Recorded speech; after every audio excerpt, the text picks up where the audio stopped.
So Hosea came after Amos, and Amos was the justice preacher. There was much materialism and greed in those days, but there was also poverty. And Jesus' people, God's people, didn't seem to care. They may have observed the religious rituals in their lives, but their hearts were far from God. Their lives didn't back it up. There was the form, but not the substance. And in many ways, like today, Christianity is this is a quote from Brian McLaren. He said, it's become more like a hood ornament on the Hummer of Western capitalism. And so that if Jesus helps you to get healthy, wealthy and wise, then you believe in him to succeed in life. And so materialism and individualism and this culture is very insidious. Like a frog in a kettle, the temperature is raised gradually and the frog boils alive. We need to be on guard that doesn't happen to us. Hosea rallied against lots of immorality and lots of Baal worship and to other gods, and he rallied against homicide, theft, corruption and sexual sin, and you see that in Hosea 4. And he tried to get the Israelites to come back to God with their heart. If they truly repented and reconciled, that Assyria wouldn't come and take over Israel. So Hosea called people back to God, to love God just as God loved them. Here's a summary of the book of Hosea, and if you want a source, if I source it, it's from a book called God is Disappointed in You. It's interesting. Anyway, it's a good summary, so what do you think of this? Hosea was a prophet whose wife was always cheating on him. Every day, Hosea would go out into the town square and call people of Israel to change their ways. You've turned your backs on the law of Moses. You've been worshipping pagan gods. Come back to God, he'd shout. But his words were lost on the crowd because everyone was snickering. They all knew that while he was preaching, his wife Gomer was somewhere getting it on with a sailor or a stonemason or some rugged goat herder. At the end of each day, Hosea would pack up his pedestal and his tip jar and return home to find his wife missing. Knowing what she was up to, Hosea would stomp the streets looking for her. And when he found Gomer, they'd have a huge scene in the middle of the street, much to the amusement of the people of Israel. But the next day, Hosea would be back in the marketplace condemning the people's idolatry and general lack of enthusiasm for following God's laws. And once again, his words were ignored by the crowd. Once again, the crowd began to laugh at Hosea. Hosea and Gomer had 3 children, and sometimes she'd disappear with a new lover for months at a time, but inevitably the romance would sour, or her new lover would get tired of her and throw her out onto the streets. Every time she came crawling home, and Hosea always took her back. One time she ran off with a guy who decided to make a few extra shekels by selling her off as a slave in what had to be an all-time low even for Hosea. He actually had to pay his wife's lover in order to buy her back. People could not believe that Hosea would put up with Gomer after all the times she'd stepped out on him. Hosea would be back in the town square preaching when someone finally worked up the nerve to ask him why he just simply didn't throw her out. Hosea said that his relationship with his wife was like God's relationship with us, that we are always cheating on him, leaving him for some sexy new idol or chasing some fleeting object of our desire. But no matter how badly we break his heart or how ridiculous we make him feel, he is always prepared to swallow his pride and take us back. And the people of Israel finally understood what Hosea had been preaching about the whole time. I was asked to preach about Hosea, and it's interesting that they chose me to do this because I know something of what Hosea went through. My wife had a 3-year affair with an Iraqi asylum seeker. And it was heartbreaking. And I tried to pursue her and woo her, and she said, all your moves are counterproductive. And so I could just pray it through and hope that my prayers would be answered for my 3 boys. But she finally left me for Ahmed, and my 3 boys attended the wedding at Yonga Hill Detention Centre in 2018. And during that time I was suicidal. I was feeling both angry and hurt, and I thought, I can't kill myself because I've got 3 boys and I'm a chaplain. What I'll do is I'll stand out in the middle of electrical storms, and if God took my life, then that'd be okay. But it didn't happen. So I feel this when I read it. Here's 3 things that strike me about Hosea. Firstly, God's love and vulnerability. The God of the universe places himself in such a position that he gets hurt by us and grieves if we don't come towards him and have a relationship. Sociologists tell us that there is an inverse relationship between power and love. The more power you have, the less love you have. The power, let me define it, coercive power I'm talking about. The ability to make you do what this person wants you to do. Whereas love has very little power.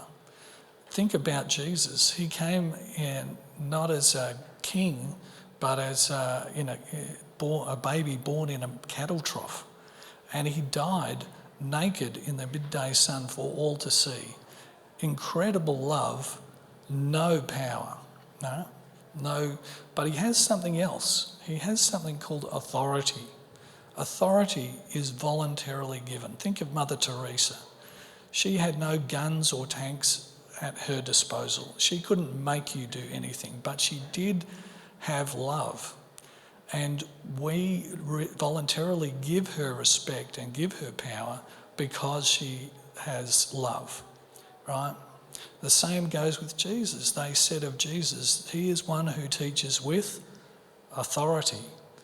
There's a big difference between when Jesus says, if I be lifted up, I'll draw all people to myself. There's a big difference between making people come in coercive power versus drawing people in love.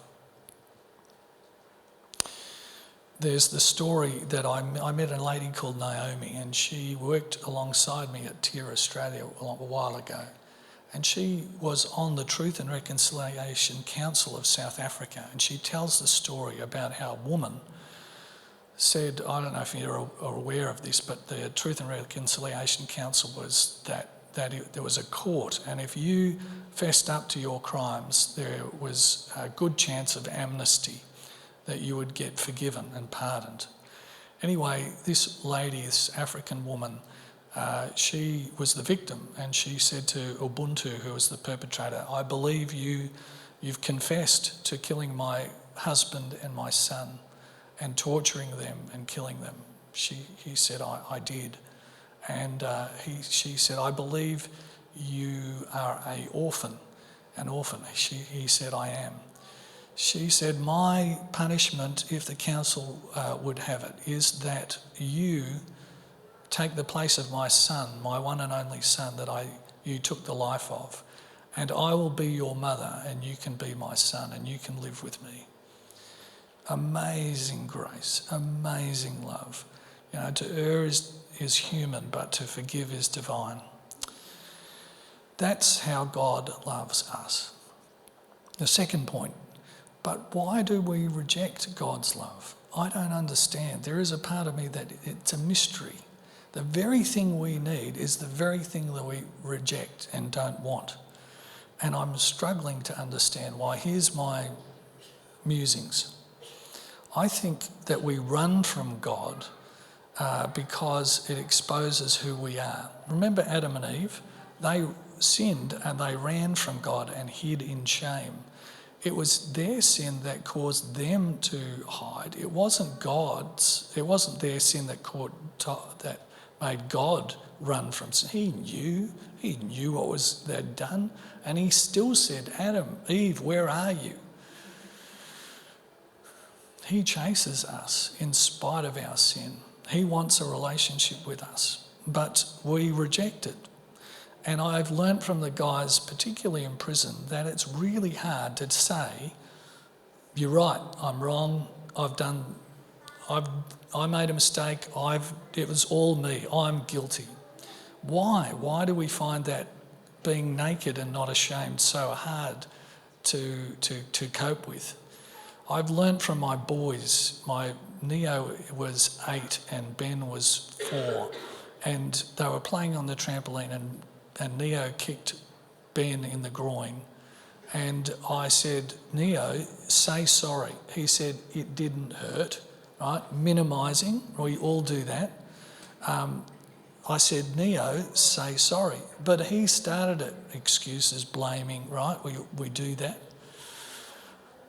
I said, look, Neo, I'm not saying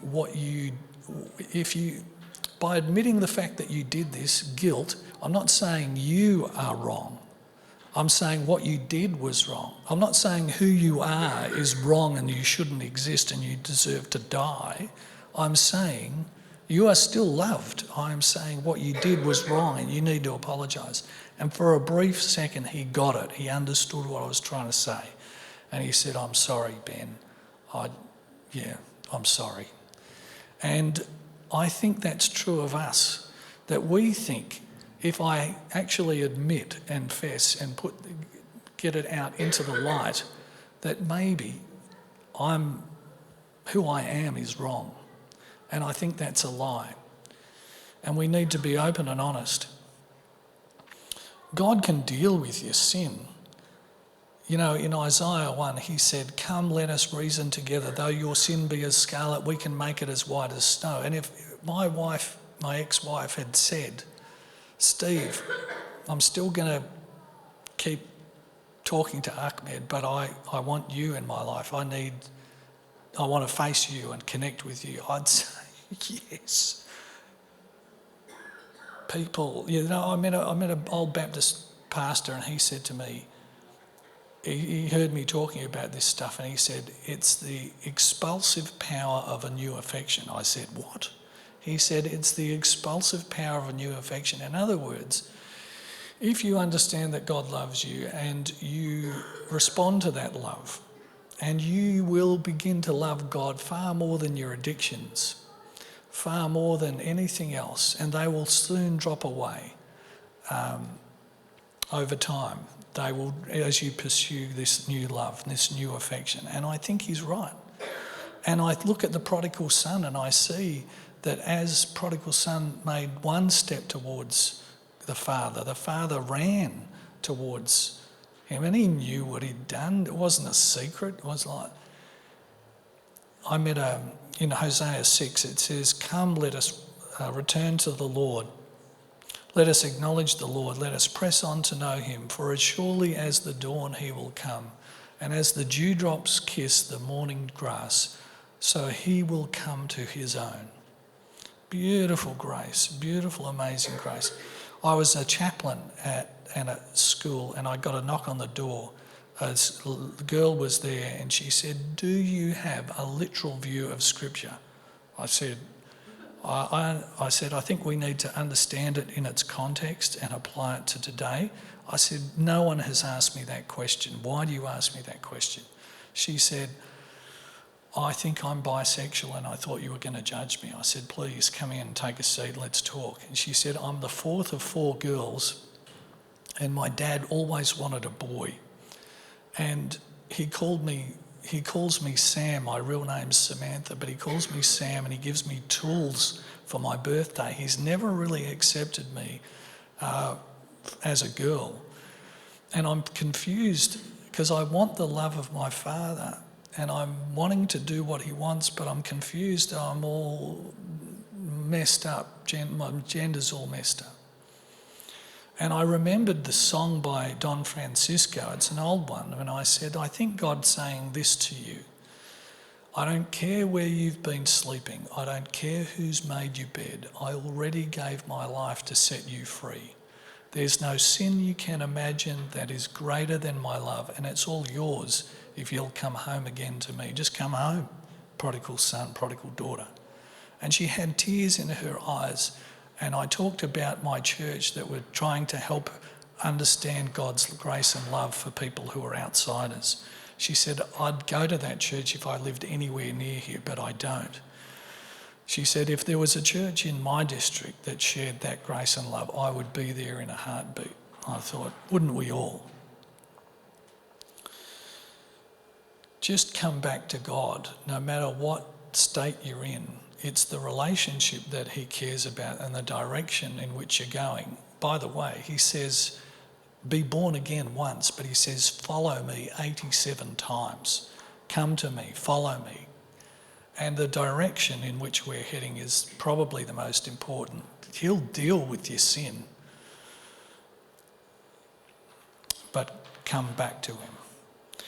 My third point, not only does God show his love and vulnerability through Hosea, not only do we understand why we reject God's love and why we need him, but once we accept this love, freely, freely you have received, freely, freely give.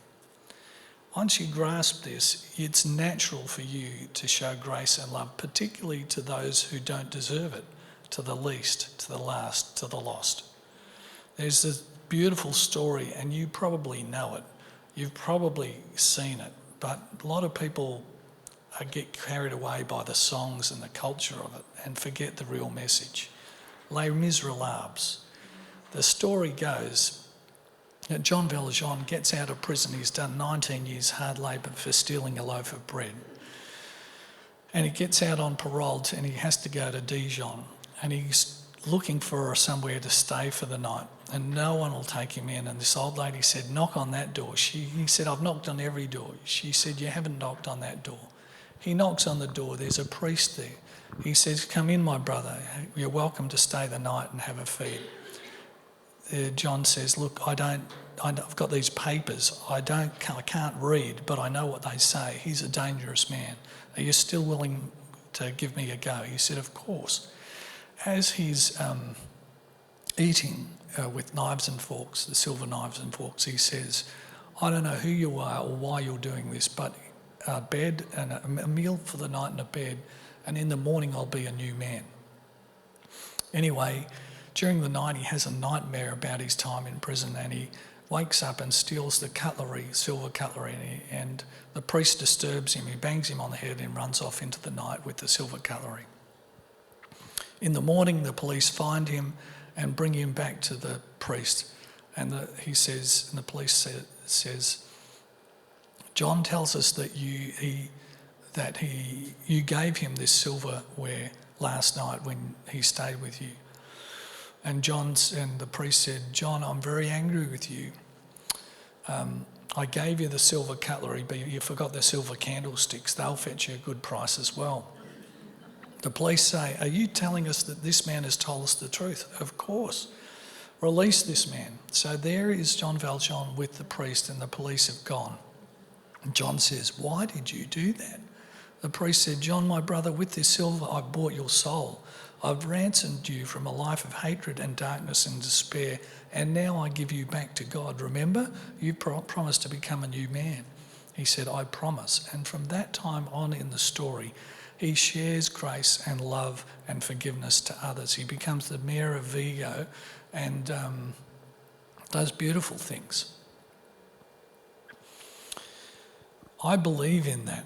I believe that I've seen the power of God's grace and love to transform lives, to turn people and do a Yui for Jesus. And it naturally goes to the least, to the last, and to the lost. And if that's what happens, If Jesus told us to put the last first, and if we do that, we can begin to turn the world upside down. Sorry.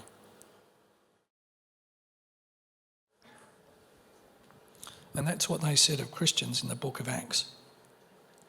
In Hosea 2, it says, I will say to those people, not my people, you are my people, and they will say, you are my God. Last story. It's my understanding that we've only got one life. And Jesus died for us. And he says, in a sense, what are you going to do with it? And this came through to me when I watched Saving Private Ryan. In that film, Tom Hanks takes a bullet for Private Ryan, and he says, use this. With his last breath, he says, use this opportunity. And Private Ryan gets to be an old man, and he's looking at Tom Hanks' grave, a white cross amongst thousands of other crosses. And he says with tears in his eyes to his wife, tell me I've lived a good life. Tell me I was worth dying for. Tell me that this guy did not die in vain. And she said, what are you talking about? You're a good bloke. And my mind cut to the cross of Christ. In many ways, he died for me. And he says, this is a gift. How are you going to use it? What I don't want to see happen is I get to the end of my life and I go, well, I made a lot of money or I built a lot of buildings. And then I hear this voice, yeah, but what did you do for me? How did you invest your life into the things that would live on after you're dead?